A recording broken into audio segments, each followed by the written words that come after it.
Estamos de vuelta con más de la edición estelar de Next Noticias y este lunes el presidente de la República sancionó la ley 162 que incentiva la movilidad eléctrica en el transporte terrestre en nuestro país. Y para hablarnos de esta nueva interesante norma se encuentra ya con nosotros Edison Brose, el diputado proponente. ¿Qué tal? Bienvenido a Next Noticias. Hola Made, ¿cómo estás? Yo muy contento por esta noticia que es un paso importantísimo para el país, para lo que es la creación de empleo, la reducción de las emisiones y sobre todo oportunidad, mucha oportunidad.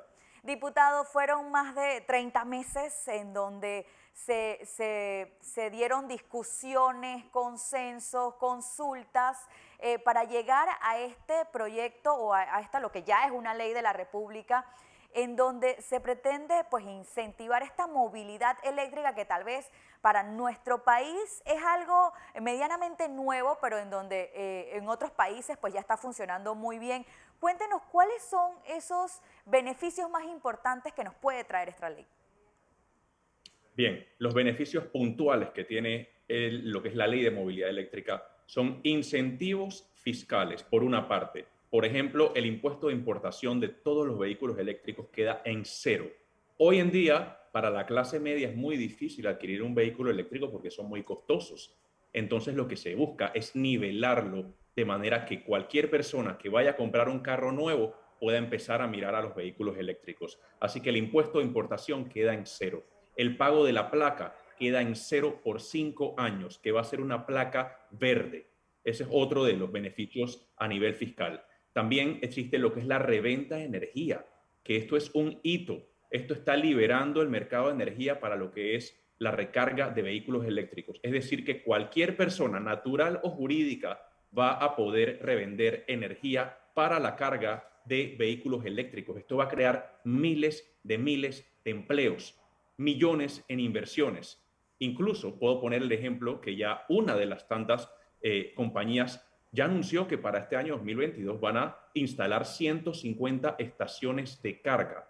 Entonces, esta ley brinda una seguridad jurídica a todo lo que es la inversión en movilidad eléctrica, que va a crear muchísimo empleo y ese es dinero que queda en Panamá, porque Panamá es un país dependiente del petróleo, pero si nosotros, en vez de gastar tanto dinero en gasolina y diésel, simplemente ese dinero termina en energía generada en Panamá, esa es plata que queda en la economía panameña y que se vuelve a reinvertir y vuelve a crear empleo e inversión en Panamá. Entonces, la reventa de energía también es otro de los puntos específicos. Otro de los temas importantes es el cambio de las flotas del Estado a flotas eléctricas. Sí, de El hecho, Estado cuando salió la sanción, veíamos en las redes sociales de Mi Bus que anunciaban que iba a empezar este proceso para ir cambiando estas flotas del transporte público a flotas eléctricas. Por favor, coméntenos de eso. Así es, se establecen unas metas muy importantes. Por ejemplo, todo lo que son las flotas del sector público, flotas administrativas, tienen que lograr hasta un 40% de aquí hasta el 2030 de manera escalonada. Ya empieza. Entonces, todo lo que son flotas del sector público y el transporte público también, que yo creo que también es sumamente importante y manda una señal importantísima de los compromisos que Panamá ha adquirido en cuanto a los temas de cambio climático, porque se están reduciendo emisiones, es un transporte más limpio, no tiene, digamos, eso, tanto ruido, tantas vibraciones, es mucho más económico y a nivel de números, te pongo, digamos, el dato de que Panamá se gasta en 10 años 500 millones de dólares aproximadamente en lo que es combustible del sector público. Eso es pagado obviamente con los impuestos que pagamos todos. Claro. Pero con el transporte eléctrico esto se puede reducir a mucho menos de la mitad, dejando más de 250 millones disponibles para poder invertirlo en otras áreas más críticas, como salud, como educación, entre otras. Entonces, representa un ahorro importantísimo también para lo que son los gastos en el sector público, pero también para el usuario. ¿Por qué? Cualquier persona se pondrá a pensar cómo me beneficia un vehículo eléctrico. Bueno, no tienes que estarle dando tanto mantenimiento como un vehículo convencional, que parte de la ganancia con los vehículos convencionales está en los mantenimientos, que son muy recurrentes. Por eso, cambio de piezas, no tienes que estar haciendo cambio de piezas. Esto tiene una batería y es muy mínimo lo que vas a tener que cambiar en un año. Ahí te ahorras un montón de dinero. En la gasolina, con los precios de la gasolina y el diésel que están tan elevados, y además que dependemos de una volatilidad de la cual no tenemos control, esto va a permitir ahorrarse muchísimo dinero, a pesar de que la luz es cara, está muy por debajo en cuanto al gasto. Entonces, el ahorro que uno va a tener y el usuario va a tener con los vehículos eléctricos va a ser un ahorro significativo, además del tema ambiental, que es, digamos, una de las principales motivaciones de este proyecto de ley, que es reducir las emisiones de CO2 en el país. Entonces, esos son parte de los beneficios muy puntuales y lanza, digamos, esa señal al mercado en estos momentos de recuperación económica, que lo que se busca es creación de empleo, oportunidad. Eso lo va a impulsar este proyecto de movilidad eléctrica, que ya es una ley. Correcto. Diputado, ahora, algo que tal vez hacía que los panameños no compraran más carros eléctricos, también era la parte de estas estaciones de carga. ¿Va a haber alguna regulación en los precios de estas cargas a nivel nacional? Bien, te cuento. El tema de las estaciones de carga, la ley le brinda una seguridad jurídica. Es decir, antes la persona que prestaba el servicio, digamos que el inversionista que invertía en estaciones de carga, no tenía cómo vender el kilowatt, por ejemplo. Tenía que recurrir a vender el tiempo, a vender el estacionamiento o buscar quizás otro modelo de negocio. No obstante, ahora la ley va a permitir, va a liberar ese mercado para que otras personas, no solamente generadoras y distribuidoras, sino que ya personas puedan revender esa energía. Entonces, la persona puede cargar su vehículo en su casa o lo puede cargar directamente en una electrolinera, que es el nombre que se le está, que tienen estas estaciones de carga. Y en cuanto a los precios específicamente, pues el precio va a estar bien determinado. Esto es algo que se va a ir mirando, los detallitos, los detalles ya de esto se va a ver en la reglamentación de la ley, lo que son, por ejemplo, cuáles van a ser, cómo se va a otorgar las licencias, por ejemplo, para poder otorgar Para poder estos revender nuevos, esta energía. para poder, sí, el tema de las licencias, entre otros, eso ya se va a ver, esos detallitos ya se ven en lo que es la reglamentación. Pero lo que sí te puedo decir es que el usuario se va a ahorrar muchísimo dinero, que esto va a crear muchísimo empleo y que está siendo consecuente pues con todo lo que es la lucha para evitar y mitigar el cambio climático.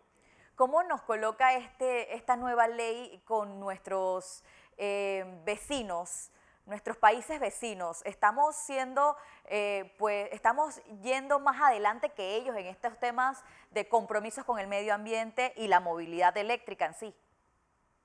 Te cuento, el primer país del mundo en tener una ley de movilidad eléctrica fue nuestro vecino Costa Rica. Costa Rica ha logrado capitalizar todo lo que a medio ambiente y ecología se refiere. Y eso ha llevado muchísima inversión a Costa Rica, muchísimo empleo, muchísimo turismo. Entonces, si bien nuestro vecino más cercano ha avanzado mucho, esto sigue siendo un tema novedoso y pionero en la región. No son muchos los países que hoy cuentan con una ley de movilidad eléctrica. Entonces Panamá llega en buen momento, en buen tiempo, donde hay una serie de inversiones verdes que se están dando a nivel mundial, donde, por ejemplo, la Unión Europea, gran parte de los fondos que destina América Latina son fondos verdes. Entonces eso va a permitir capitalizar mucha inversión, muchas oportunidades y decirle al mundo, aquí en Panamá ya tenemos lo que es estabilidad, seguridad jurídica para todo lo que concierne a la movilidad eléctrica. Entonces, hay países que ya han dado pasos avanzados. Por ejemplo, recientemente supe que Colombia ya ha incluido más de 1.200 buses eléctricos dentro de su flota. Chile está muy avanzado en la movilidad eléctrica, pero aún así, en la región, Panamá empieza a posicionarse. Y con esa noticia que te di de las estaciones de carga, vamos a empezar a verlas mucho más seguidas de diversas empresas y no solamente empresas muy reconocidas, sino que esto brinda oportunidad para el emprendedor. Es decir, esa persona que estaba pensando, ok, ¿cuál va a ser el nuevo modelo de negocio en el que puedo invertir? Un terreno fértil, movilidad eléctrica. Las dos grandes apuestas que tiene Panamá, en mi opinión, son movilidad eléctrica y las energías renovables. Es decir, energía renovable solar, eólica, entre otras. Son dos grandes apuestas. Y te lo pongo con un ejemplo. En Panamá, nosotros compramos o compramos en cuanto a refinado de petróleo, alrededor de 6.000 millones de dólares. 6.000 millones de dólares en refinado de petróleo. El 60% de eso se va en transporte. Si nosotros, en vez de estar pagando tanta plata en petróleo, nosotros generamos nuestra propia energía. Y qué mejor si lo hacemos con energías renovables. Ese plata que aquí circulando en la economía panameña, creando mucho más empleo. Entonces yo considero que esta es una apuesta muy importante que también le va a pisar el acelerador a lo que es esa transición energética. Es Claro. decir, diversificar un poco nuestra matriz y que ya empecemos a que esa capacidad se aumente con energía solar, con energía eólica, Eólica. que es tan importante. Sí, claro. Ahora, ¿cuánto tiempo tiene el Ejecutivo? No sé quién estaría encargado entonces de reglamentar esta ley para entonces verla funcionar en nuestro país como debe ser. Ok, te confirmo enseguida. El Ejecutivo tendrá un plazo de 6 meses a partir de lo que es la vigencia de la ley. 6 meses para reglamentar la ley. Todo lo que son la ley en general entra en vigor el año 2023, Ok, porque la ley dice entra un año después a la vigencia, un año después de sancionada. promulgada la ley. Ajá. Sí, así que se promulga en el 2022, entra en vigencia en el 2023, pero es un suficiente tiempo para que se reglamente, porque de verdad, nosotros vamos a ver un antes y un después con esta ley.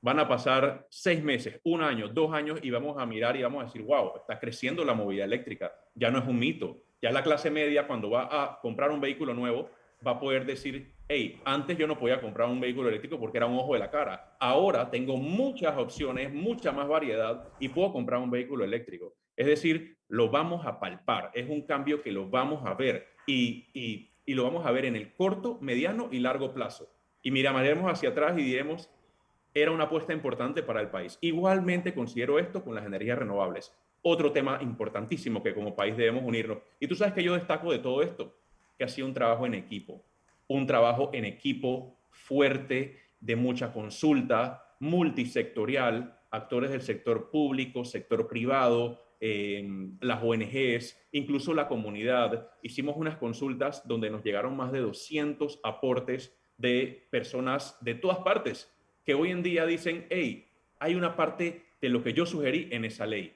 Ha sido una ley altamente consultada y creo que el proceso es un proceso también que yo destaco mucho y que me hace sentir bien de que la política puede cambiar, puede ser participativa y puede, digamos, reunir las aspiraciones de múltiples sectores. Claro. Diputado Brose, gracias por acompañarnos hoy en el Noticiero Estelar de Next Noticias. Que tenga buenas noches. Gracias. Hasta luego.